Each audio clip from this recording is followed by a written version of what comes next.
I'm Kim Insley. Thanks for joining us for Navigating Life Transitions, a podcast where we bring together financial advisors and other advisors experienced in financial life planning to talk about ways to navigate life's biggest changes, challenges, opportunities, and decisions. From growing a family to empty nesting, from earning job promotions to retirement planning, we discuss these pivotal moments that could benefit from the guidance a financial advisory team can provide. Now, in 2020, the American Association for Long-Term Care Insurance found that 7.5 million Americans do have some sort of long-term care insurance.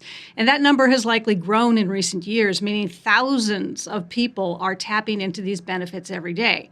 Now, you likely purchased your long-term care insurance benefits years, if not decades ago. And now you and your spouse might need to use them. But what you may not know is how to access those benefits. So today, we're talking about that transition from paying for long-term care insurance benefits to actually using them. Joining me today is Luke Traxler, an advisor at JNBA Financial Advisors, which serves clients in Minnesota, Florida, and throughout the United States. Also, Chris Steffl, managing partner at Versatile Insurance Services, who is a long-term care insurance professional. So welcome to you both. Thanks for having us. Luke, I'm going to start with you. So the role that long-term care insurance plays in financial planning, when do you start thinking about it? And as you're talking to your clients, that role, speak to that a little bit. Yeah. So when clients already have long-term care insurance, a lot of that came from the fact that they were trying to hedge against long-term care expenses because it is very expensive, as we know. But getting into the insurance part of it is a trigger that not everyone knows when to pull or the trigger. And so our job is to help them say, now is the time, right? Because we want to utilize these benefits to the extent you've already paid for them. I mean, you've got these assets. People want to make sure they're not. I mean, some people think of themselves, I'll just self-insurance. I've got the money. I can do that. Others are very worried about protecting that nest egg. So does long-term care insurance, is that the conversation that you kind of start this ball game with? Yeah. You need to know if you can afford it, A, and B, maybe you have enough money where you don't need to buy it also. So there's kind of two ends of that spectrum. The clients that end up purchasing it are usually somewhere in the middle. There is risk there, and they want to try and mitigate that risk. That's what insurance is for. Absolutely. So, Chris, some of the common features in policies then, because you look at a whole bunch of different policies, and we should start with that. Actually, start with what is your role? What is your job in all of this? Yep. So Versatile is an insurance wholesale company, which we work with financial advisors and different insurance professionals in the industry, either A, providing them products or kind of like reviewing the products. So I get brought in a lot of times to, look at the new ones for suggestions on what should be bought, but then we get pulled into a lot of these old ones that have been out there, just in reviewing them, looking at them, getting them prepared if they're going to go on claim. Okay. And then I sense from the conversation that we had earlier to prepare for this, that the things that are in these policies, the features, have changed over the years. A lot. I mean, one of the big things is we've seen policies go from like reimbursable type expenses where you had to have like a certified nurse at home or go into a certified facility. Some of the new policies, and even going back, there were a couple companies that offered cash on them. But the one thing is I think a lot of them offer little riders that a lot of people don't understand or know what these policies can offer them if they are going to go on claim. All the fine print that people tend not to read. So something's happened and you're deciding whether or not to use the policy. What are some of those triggers? Yeah, I think most of them come from the family itself. When we meet with clients, it's not usually the person that actually needs care that's going to tell us that they need to start triggering this policy. It's the other family members that have stepped up to help that person. The kids, the spouse. So spouse, kids, nephew, niece, whoever it might be, right? But they're the ones that you can tell pretty quickly that are struggling or giving up something else in their life to help this family member or loved one.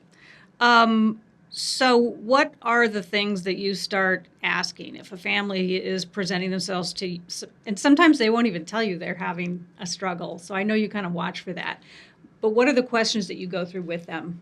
Yeah, and a lot of this probably Chris can answer better than me because it does come down to activities of daily living. That's where you can start triggering these policies, and that's where we bring Chris in right away to help us. So what are you hearing? Yeah, so usually we're looking at those 2 out of the 6 ADLs, but usually what it comes down to is, we're having trouble getting dad to the bathroom, like we need help on that, or bringing food in, or getting dressed or bathed, which are the ADLs. That's where those ADLs start to come into play. So the inability to do 2 of them is what triggers these policies, or like cognitive or Parkinson's can be a trigger by itself as well. Do many people think that it has to be a nursing home situation before the policy can start to help them? That's a great question. I think that's the thing is, when we started selling these back in the 90s, that's what it was about. It was really more about getting care at a facility or moving somebody to that. But really, I think the thing is, working with advisors now, I'd say 98% of our conversation is about somebody getting care at home, first of all. So that conversation starts a lot earlier and is maybe not as hidden as it used to be. Now it's more like, let's bring all the team in and try to figure this out. That was a bit of a revelation for me when we spoke earlier, because you were speaking about even making home improvements that would make life easier, sometimes are covered by these policies. Yeah, so a couple of things is one is a lot of them will have like actual plans that get put together, and the carriers can work with you on that plan.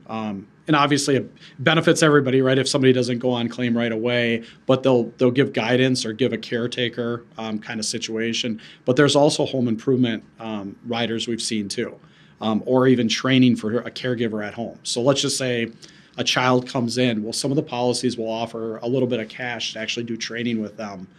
To be able to offer, better ways to care for that individual. And these things get missed a lot. There are also some resources that you can tap into that may not be about the money, but just help. A lot of the companies have done a really good job in putting almost like care teams together and almost like a plan of care. That's what I was looking before, what I was trying to say. So plan of care, which just kind of lays out like, what does our daily activities look like with this individual? What's our game plan? Who's going to be involved with it? It's stressful when you're dealing with mom or dad going through this. So just even having somebody from a company lay out a game plan with your advisor is huge. What I like about what you're both saying, though, is get into the conversation early. Don't wait until the crisis, which has been the situation for too many of us, I think. And then, so the determination of when benefits can be tapped, there's some misconceptions about that, Chris, because people think I need to save this until I really need it. And that's not necessarily how you need to think about this. No, you're exactly right. I always say, I get that question a lot, like when should we trigger this? And really, the instant somebody starts having problems or issues, we want to try to find out from the carrier what they need to feel like they can trigger that benefit by not meeting those 2 out of the 6 ADLs. I don't want to wait to a point where somebody is in a really tough situation and then they're trying to trigger it. Let's find out way in advance. An ADL is simply this thing happened, this happened. Activities of daily living. So like dressing, bathing, transferring, continence, those type of things. And it's really having that conversation with the carrier. I think that's the one thing I think a lot of times people look at it as like an adversarial call with the carrier. And it can feel that way if you're like trying to get it all done at once. But if, the instant that mom or dad start having problems and they have that policy, I like to see that call being made. If there's a little shortness of memory or a little bit of problem, or even if it was heart surgery or whatever, let's have that conversation now with the carrier. Well, and you said something that also was a revelation for me.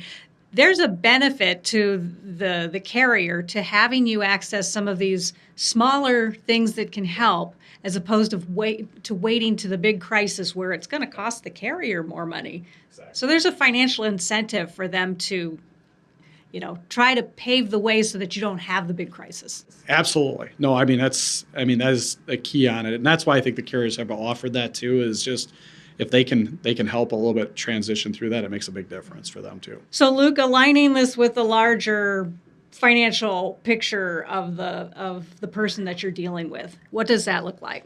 Yeah. So kind of going back to that point, our goal is for clients to really start utilizing these benefits as early as possible, because you never know how long you'll need care or what that might look like. And so tapping into those benefits, getting as much out of this policy as you possibly can is our goal. And that's why we like to start the conversation with someone like Chris to get this rolling as quickly as possible. I'm sure you've probably seen some clients that didn't want to tap this thing because they wanted to save that as well, and then they ended up never being able to use it. Correct. Or they just don't know what is available. As we've already talked about, there are lots of things that may be covered that you just don't know about. A question, we're assuming that many people listening already have their long-term care insurance in place, but I always think of it as a really expensive thing to have. Is it beyond the reach of a lot of people, or with some planning, is it like, no, not only do you need to think about it, you probably can make it happen? Yeah, I think the education is the biggest piece today, knowing what is available and what options you may have, because traditional long-term care is different than what you might have access to today. There's lots of different types of policies. If you have old life insurance policies that have cash value, there may be opportunities there. So talking with your advisor is a great way to just have the conversation and make an educated decision of if the insurance makes sense for you. Okay. So, Chris, for you, everything we talk about involves some kind of an emotional component to get to the decision that they need to get to. So what surprises people at this time when they're considering and then they're actually using the benefit? What do you find that people have in terms of their aha moment with you? I think probably the biggest thing is just sometimes the little things that can be done to maybe help assist that individual in getting through that. A lot of times we're focused on the long-term care aspect of it, but I think a lot of it's like the improvements that can maybe be done, with the house, maybe helping get into the shower or into the bathroom by bars, or maybe extra washing machines or dryers, things like that. But I think the biggest thing is just really trying to think through the whole situation. Do you think of it as there's this pot of money and you tap into that money, or how does that work? Yep. So usually you're going to have a multitude of years that you've got access to this money. So we kind of think of it as a pot of money and then how fast it comes out monthly on it from there. And, one of the things that has changed a lot is some of the newer plans now are just purely cash. So when we used to look at these reimbursement plans, it was more about reimbursing back for like a certified nurse at the home or a certified facility. Now a lot of the policies pay cash. That could be used for a lot of things. And I think one of the big things that I think is surprising, even for me after all these years, is that when we think about certified care, that's not necessarily as much needed as the custodial part. I think one of the biggest things that's more difficult for somebody needing care is a lot of the custodial. The cooking, the cleaning, the movement doesn't require a certified individual to do. And I think that's the thing is most people think about long-term care as like this nurse that comes in to provide the care. And a lot of times it's more the basic things that need to be taken care of. Yeah, that hard. My mom broke her leg, and that was the care that she needed, was someone to help with those day-to-day things when we couldn't be there.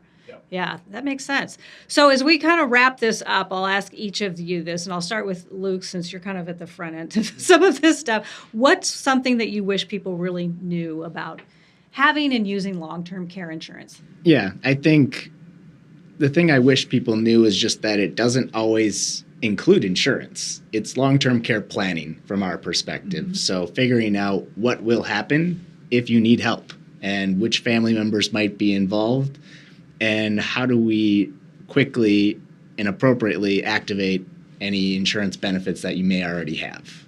And everybody assumes they're going to be perfectly healthy until the day they drop dead. Correct. And so you have to have some tough conversations with people, right? Yes, we often deal in worst case scenarios. So we are the appropriate people to have this conversation with.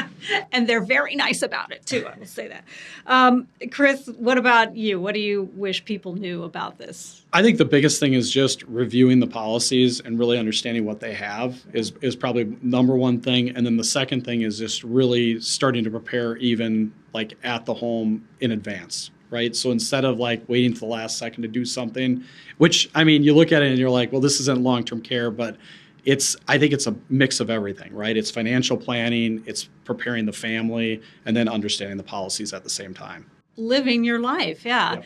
If you have a policy that's decades old, Yep. Are you kind of stuck? I mean, what do you do with people who come in, their policy is one of the older policies, doesn't have all the modern innovations that these companies have worked so hard to provide? What do you do with them? So a lot of the ones that go way back, I mean, we never want to replace them because the pricing is extremely cheap compared to what it would cost to replace them. Yeah. So oftentimes what we'll find is policies that maybe were a smaller benefit because the cost of long-term care was cheaper maybe decades ago. Mm-hmm. So a lot of times we're adding on top of them, or we're trying to see what exactly that policy does. But I tell people no matter what, don't replace it because, I mean, unless it was written within the last year, it's almost impossible to touch the pricing on it. And so we usually almost always recommend keep it and then just understanding how it works, and how to apply it. So check it every now and then so that you understand your policy. Yep. That's a good, it sounds like you have something to add. Yep. No, I'd just say premium increases are extremely common. It's a great time to take a look at your coverage and explore ways to modify it or enhance it. Those are great times to just have that larger conversation. And understand we're all humans. We're going to need help at some point. Yes. Correct. Whether you think so or not. All right. Well, Luke and Chris, thank you very much. It's certainly an important topic, and you've got my ears definitely tuned into this. Thank you for listening as well. We appreciate that. And we hope you'll listen to our other Navigating Life Transitions podcasts. And you get the full list of all the episodes available online at jnba.com. There's an Insights tab. Click on that, and you'll find the podcast page. And if you want to learn more about how JNBA can help you with navigating long-term insurance benefits or any financial goal in your life, give them a call at 952-844-0995, or you can use the contact form on jnba.com. You can schedule a complimentary no-obligation call with their experienced multi-generational team there. Thank you again for listening. We always appreciate it. I'm Kim Insley, and I look forward to navigating more life transitions with you on our next podcast.